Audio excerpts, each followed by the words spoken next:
Preparation of alkyne. आज हम alkyne को प्रिपेयर करने के दो मेथड समझेंगे। फर्स्ट है dehydrohalogenation of alkyl halide, second है dehydration of alcohol. Dehydrohalogenation of alkyl halide में डी का मतलब रिमूवल होता है, हाइड्रो का मतलब हाइड्रोजन एंड हेलोजन से मुराद हेलोजन्स है, फ्लोरीन, क्लोरीन, ब्रोमीन, आयोडीन के ऐसा मेथड जिसमें हम हाइड्रोजन और हेलोजन को अल्काइल हैलाइड से रिमूव करते हैं। और ये रिएक्शन हमेशा हाई टेम्परेचर और स्ट्रॉन्ग बेस की मौजूदगी में होता है, जैसे यहाँ पर पोटेशियम हाइड्रोक्साइड है। जनरल रिएक्शन, जब अल्काइल हैलाइड को हाई टेम्परेचर पर अल्कोहलिक पोटेशियम हाइड्रोक्साइड के साथ रिएक्ट करवाया जाता है तो रिजल्ट में अल्कीन बनती है with release of potassium halide and water molecule. Mechanism, dehydro halogenation of alkyl halide E2 elimination mechanism को फॉलो करती है और जो रेट डिटरमाइनिंग स्टेप होता है उसमें सिर्फ दो मॉलिक्यूल्स इन्वॉल्व होते हैं। ये हम कह सकते हैं रेट ऑफ रिएक्शन सिर्फ दो मॉलिक्यूल्स पर डिपेंड करता है और E2 एलिमिनेशन रिएक्शन एक ही स्टेप में प्रोसीड होता है। अल्काइल हैलाइड जब अल्कोहलिक KOH के साथ रिएक्ट करता है हाई टेम्परेचर पर तो KOH में जो OH नेगेटिव आयन होता है वो CH2 पर अटैक करता है और CH2 के साथ वो बॉन्ड बनाना शुरू करता है और उसी वक्त जो हैलोजन है वो अपना बॉन्ड ब्रेक करना शुरू हो जाता है। ये दोनों जो रिएक्शन है वो साइमल्टेनियसली होते हैं। एक तरफ से जो OH नेगेटिव है वो एज अ बेस एक्ट करता है और CH2 से जो हाइड्रोजन है उसको रिलीज़ करवाता है और दूसरी तरफ जो हैलोजन है वो अपना बॉन्ड ब्रेक कर रहा होता है। ये दोनों स्टेप साइमल्टेनियसली हो रहे होते हैं और रिजल्ट में क्या होता है कि वाटर का मॉलिक्यूल रिलीज़ होता है। वाटर का मॉलिक्यूल रिलीज़ ऐसे होता है कि जो OH नेगेटिव आयन है वो CH2 से एक प्रोटॉन को रिलीज़ करवाता है, वाटर की फॉर्म में रिलीज़ हो जाता है और दूसरी तरफ जो क्लोरीन है जब वो रिलीज़ होता है तो कार्बन के ऊपर पॉजिटिव चार्ज आ जाता है और दोनों कार्बन एटम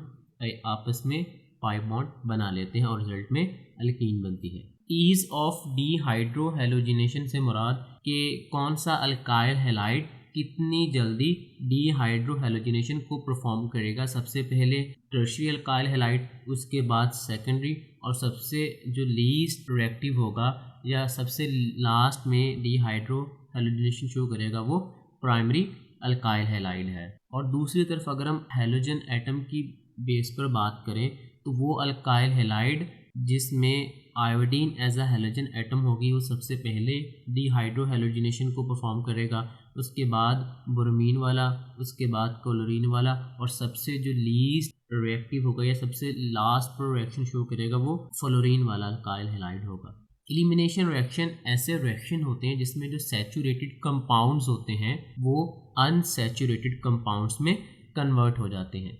नेक्स्ट है डिहाइड्रेशन ऑफ अल्कोहल।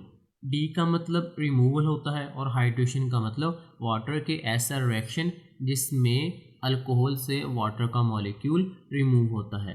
अल्कोहल से वाटर को रिमूव करने का बेस्ट जो प्रोसीजर है वो अल्कोहल को वेपर फेज में कन्वर्ट करने के बाद हीटेड एल्यूमिना से गुजारना है।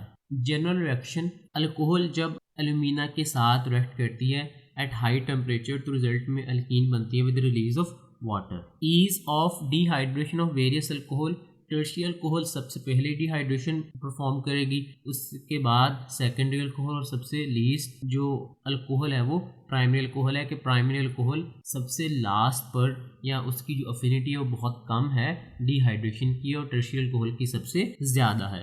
फर्स्ट रिएक्शन में प्राइमरी अल्कोहल 75% H2SO4 के साथ रिएक्ट करती है एट हाई टेम्परेचर तो रिजल्ट में अल्कीन बनती है। प्राइमरी अल्कोहल ऐसी अल्कोहल होती है जिसमें अल्फा कार्बन के साथ सिर्फ एक ही बीटा कार्बन होती है। सेकेंड रिएक्शन में जो सेकेंडरी अल्कोहल है वो 60% H2SO4 के साथ रिएक्ट करती है एट हाई टेम्परेचर तो रिजल्ट में अल्कीन बनती है with release of water molecule. और सेकेंडरी अल्कोहल वो अल्कोहल होती है जिसमें अल्फा कार्बन के साथ दो बीटा कार्बन होती है। और थर्ड रिएक्शन में जो टर्शियरी अल्कोहल है वो 20% H2SO4 के साथ रिएक्ट करती है एट 100 सेल्सियस टेम्परेचर तो रिजल्ट में अल्कीन बनती है। इन तीनों रिएक्शन में टर्शियरी अल्कोहल को सबसे लीस्ट ड्रास्टिक कंडीशन रिक्वायर होती हैं। टर्शरी अल्कोहल सबसे जल्दी इसलिए डिहाइड्रेशन को परफॉर्म करती है क्योंकि टर्शरी अल्कोहल का जो कार्बोकेटाइन है वो सबसे ज़्यादा स्टेबल होता है। जितना स्टेबल कार्बोकेटाइन होता है उतनी जल्दी डिहाइड्रेशन होती है। Dehydration of alcohol E1 elimination mechanism को फॉलो करती है। E1 एलिमिनेशन मैकेनिज्म में जो रिएक्शन होता है वो 2 स्टेप में कंप्लीट होता है और E1 एलिमिनेशन में जो बेस है वो भी बल्कि होती है, लेकिन जो E2 एलिमिनेशन रिएक्शन है जो कि हम डिहाइड्रो हैलोजिनेशन में पढ़ चुके हैं उसमें हमें स्ट्रॉन्ग और शॉर्ट बेस रिक्वायर होती है। E1 एलिमिनेशन में कार्बोकेटाइन जितना ज़्यादा स्टेबल होता है उतनी जल्दी रिएक्शन परफॉर्म होता है और जो टर्शरी अल्कोहल है उसका कार्बोकेटाइन सबसे ज़्यादा स्टेबल होता है। स्टेबल इस तरह से होता है कि टर्शरी अल्कोहल में जो टर्शरी कार्बन होती है वो फर्दर 3 कार्बन से सराउंडेड होती है कि वो 3 जो कार्बन है वो अपनी इलेक्ट्रॉन डेंसिटी को टर्शरी कार्बन की तरफ शिफ्ट कर देते हैं, जिसकी वजह से जो केटाइन होता है वो स्टेबल होता है। लेकिन प्राइमरी और सेकेंडरी कार्बन में ऐसा नहीं होता। मैकेनिज्म, फर्स्ट स्टेप में अल्कोहल H2SO4 के साथ रिएक्ट करती हैं। अल्कोहल का जो OH नेगेटिव पार्ट होता है वो H2SO4 के प्रोटॉन पर अटैक करता है और रिजल्ट में प्रोटोनेटेड प्रोडक्ट बनती है। अब ये जो प्रोटोनेटेड प्रोडक्ट है ना वो जस्ट मैंने समझाने के पॉइंट ऑफ व्यू से यहाँ पे लिखी है, अदरवाइज वो आपने नहीं लिखनी। और उसी टाइम जो वाटर वो रिलीज होता है कार्बोकेटाइन बनता है। अब ये जो कार्बोकेटाइन है इसके ऊपर एक वीक बेस जो कि HSO4 नेगेटिव है वो इस कार्बोकेटाइन के ऊपर अटैक करती है और इस कार्बोकेटाइन से एक हाइड्रोजन को रिमूव करती है। और जब हाइड्रोजन रिमूव होता है वो अपना इलेक्ट्रॉन कार्बन एटम को देकर आता है और रिजल्ट में अल्कीन बनती है और साथ ही हमें H2SO4 मिल जाता है कि इस रिएक्शन में जो H2SO4 है वो एज अ कैटलिस्ट भी काम कर रहा है। रिएक्शन के लास्ट पर वो दोबारा रिकवर हो रहा है। डिहाइड्रेशन ऑफ अल्कोहल कह लें या आप E1 एलिमिनेशन कह लें, इनको हाई टेम्परेचर रिक्वायर होता है क्योंकि हाई टेम्परेचर पर ही एलिमिनेशन होती है।